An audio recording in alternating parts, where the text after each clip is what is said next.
I mean, the first one came in my mind is Sherlock, obviously. You read lips, right? Yeah. One sec.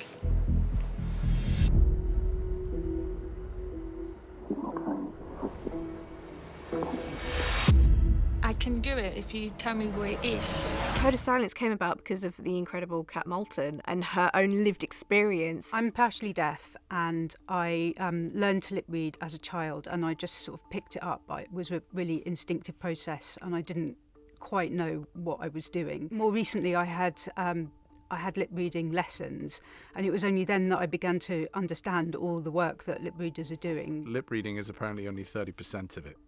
She's also got to read who and what you are, your body language, you know, your emotion. Taking information from the person's body language, from what you know about them, from the situation you're in, and you're piecing all that together. It's kind of a big puzzle, really, to work out what they're saying to you. And it just occurred to me that lip readers are detectives, and it just felt like made complete sense that there should be a crime show with a lip reader as a detective. But what's different about this show is that we have this character of Alison, who is a young deaf woman navigating the world, and she finds herself thrown into this world of police and gangs. And we haven't had a drama that's been through this lens before, and it's such a beautiful demonstration of her specific experience. Not only that, but the way that the show is filmed and portrayed, we really do see it from her point of view. The British have a lot of police drama, but it's so rare to see a deaf person being lead and being the one that break the case and taking the case forward. And I think that is just really exciting to see.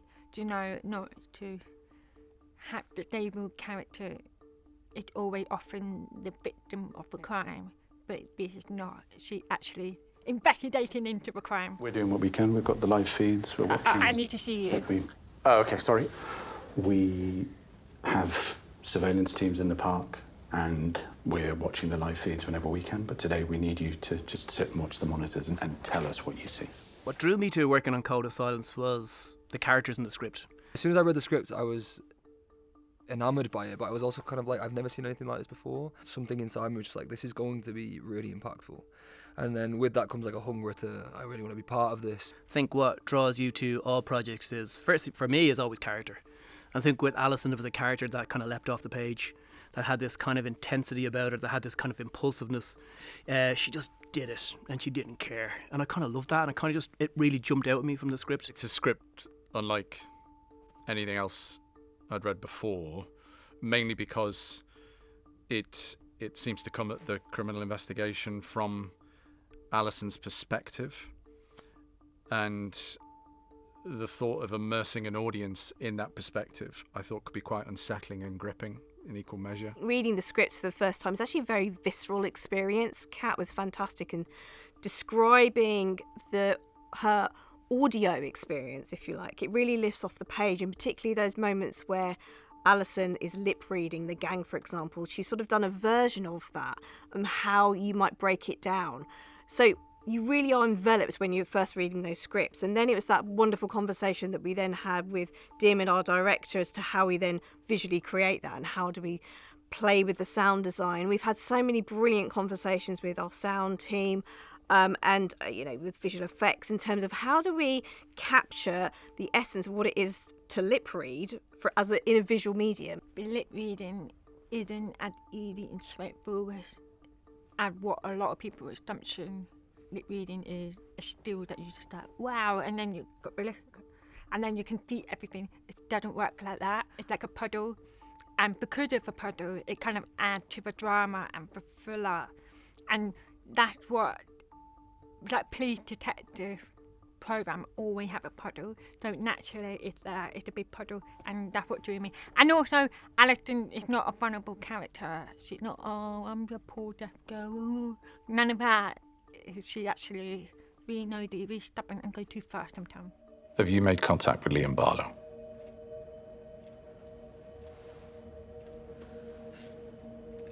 Have a think. I think it's taken about probably 2.5 years since I first had the idea to it coming to screen. Rose Ayling-Ellis was involved at a very early stage, so that was before I'd even written the script. Like, I'd written an outline, we sent it to Rose, and she agreed to come on board. So it was perfect in that sense that I knew who I was writing that lead role for. It's my first time doing a lead role, so I felt like I got a lot to prove, because I don't have a previous of, if it doesn't go well, it probably will never happen to me again. So I felt that pressure to try and prove myself, like I can do this. So I put that naturally into Alison. She is under the pressure to try and to prove to the police, I can do this, I can do it. So that experience is naturally with there, because, yeah, I'm a deaf person, Alison's deaf, so naturally it's in that. It's in my accent, it's in the way I talk, and when I hear it, it's in me. It wasn't until much later that we started casting the other roles around Rose, but it was quite a long development process, and that was partly because we were developing a show that works in a little bit of a different way to other crime dramas, in that Alison's she's not a police officer, and she's not a criminal, and it was sort of working out how to keep her at the heart of the action and make sure that she was always driving the story and at the centre of it. Knowing that Rose was going to be Alison, I have such admiration for Rose as an actress, and I think she's got so much kind of integrity, and she's so inspiring off screen.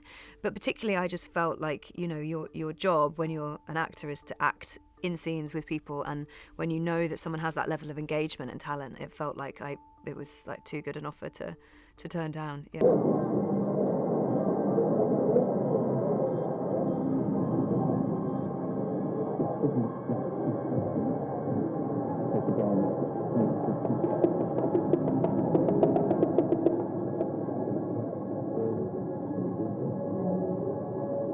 There was something in Kat's writing that was kind of visually inherent in the script, which that it was kind of screaming for a look, a style, and something unique.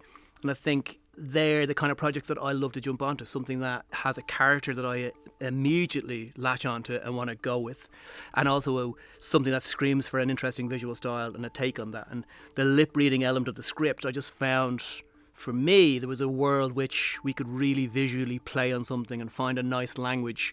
The film The Conversation was a key reference for both me and Diarmuid, and it really kind of made sense of obviously in The Conversation they're piecing together bits of audio to solve a mystery, and here we're doing it with visual clues from lip reading, but it was that kind of process of getting a tiny bit more of the jigsaw each time felt really exciting to me and Diarmuid. Absolutely.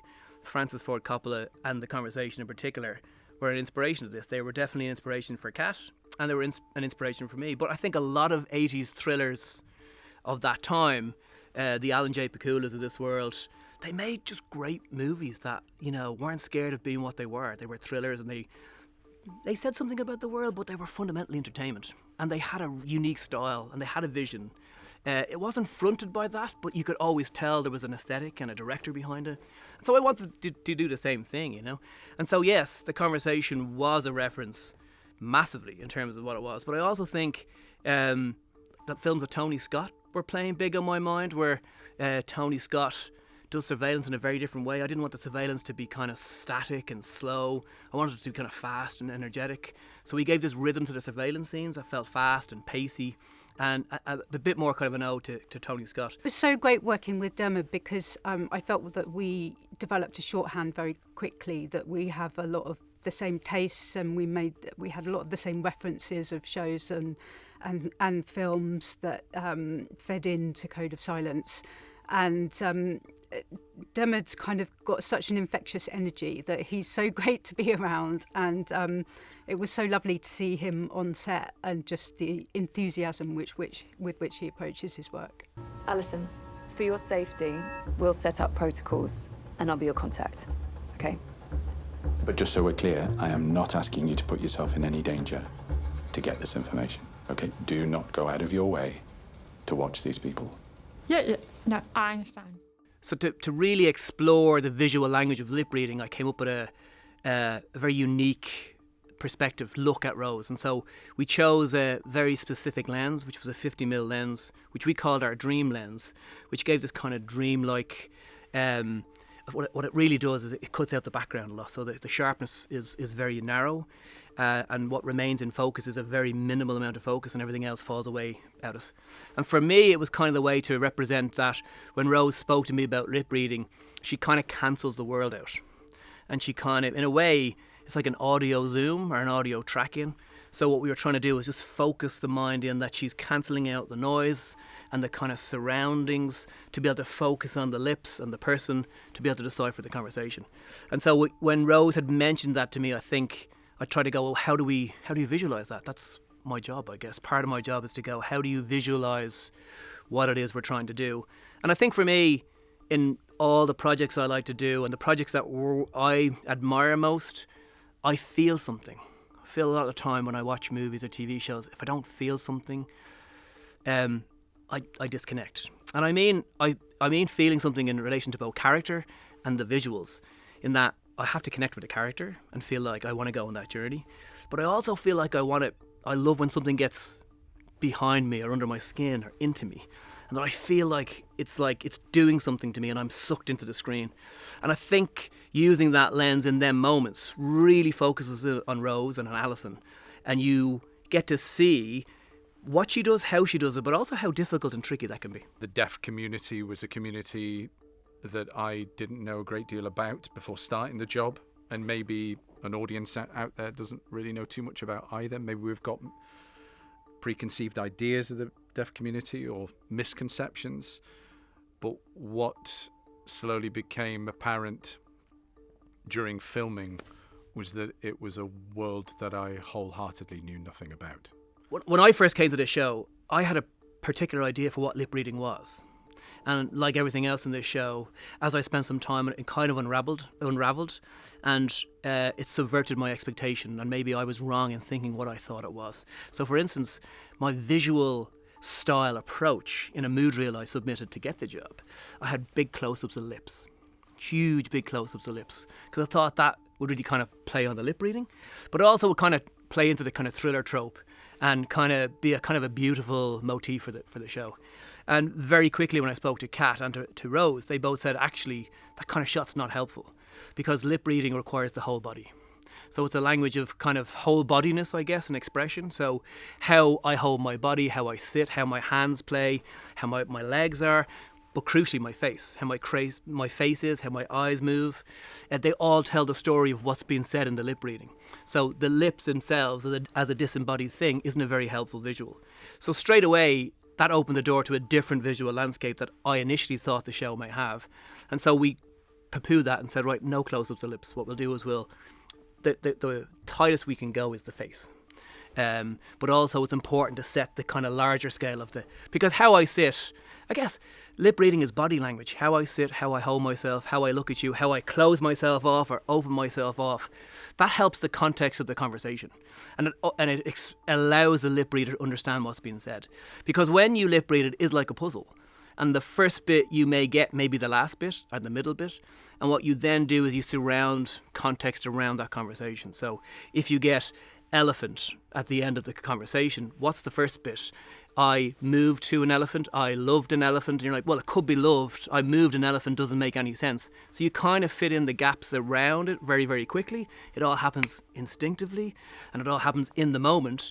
And so you're trying to find a grammar and a language for that can visually work and also an audience can also follow. Rose was very closely involved in developing the lip reading subtitles that we use in the show, and it was a kind of a bit of push and pull between the needs of the mystery and the thriller, and also keeping the lip reading kind of authentic. And I think Rose was very very focused on that and making sure that we weren't kind of pretending to lip read the back of someone's head or someone who's really far away. And of course those things are really important to me too, but I was often kind of trying to balance that with kind of, oh, but we really need that. We need her to lip read that word because it's a really important part of the mystery and the suspense of the thriller. So that was an ongoing conversation all the way through. Britain does have some great police dramas that have sort of led the way for us, I guess. But I think Colour Silence stands on its own as something completely different. Again, I think it is so much more than a police drama, but I think it does lure you into this is like the comfort of I understand that world a little bit. People are drew into crime because, you know, we all want to be that detective on our couch. We all want to get to the bottom of the story before the screen does. So it gives us that, but also in doing that, it lures you into giving your full attention because you have to understand Alison Brooks, who Rose plays so beautifully.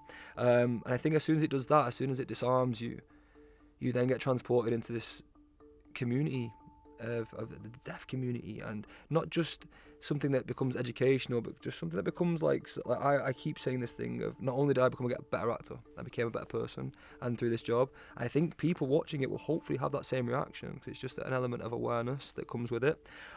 Also, we have Rose Ayling-Ellis in the show, and you know we got some powerhouses. Rose is a superstar, and I challenge anyone to provide me with a more magnetic person example.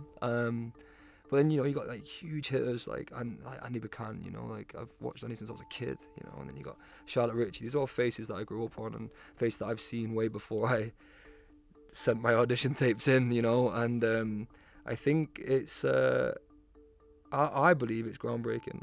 But even that ability to like see people like yourself on screen is just so pivotal for young people to just pursue their dreams, you know, and it doesn't even have to be like acting and arts. You can just, you know, you can see a film about a scientist and be like, I want to be a scientist, and it's like it breaks down them limitations that, you know, that the world or your area or just people that have been knocked by their experiences put onto themselves and put onto you. It teaches you to break through them. I think it's a voice that it's a voice that's accessible for everyone to hear. The thing is, TV do have a lot of power to show a different world because you can live in a town and you know everybody is all the same people. You can read book, but your imagination is based on your environment. But TV breaks through that. It gives you a different world that you wouldn't think of. It gives you a new imagination. And I was just thinking how when I was younger, growing up, I didn't see anyone like me on TV. And I love how it's changing now. And I think if you notice it, that's because you've been living so long with the privilege of not noticing it. I lived my whole life noticing it. So it's just important that we put on screen what we see off screen. It's as simple as that. It's that, isn't it? We're watching a gang who are planning a robbery. They're always careful to meet in places where we can't bug them.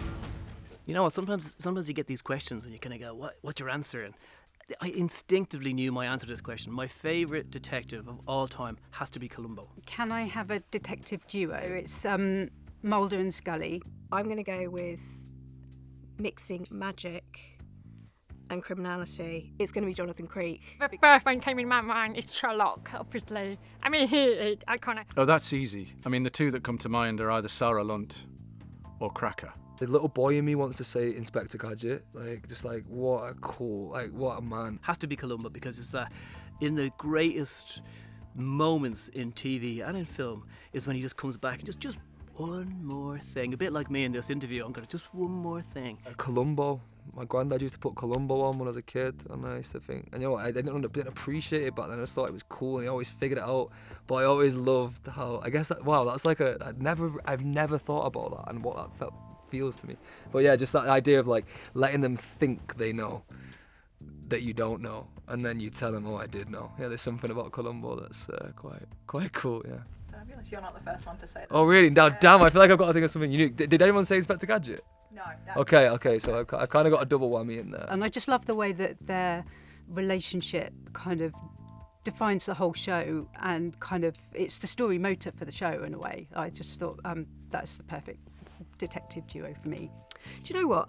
I recently picked up a Miss Marple book from a while ago. Obviously, it's written a while ago, and I was surprised at how satirical it was and how a great a character she is. a lot of that hasn't aged well. I'm now beginning to see a missed opportunity where I could have had a bit of a Miss Marple hairdo. And Line of Duty, well, that's an all-time classic.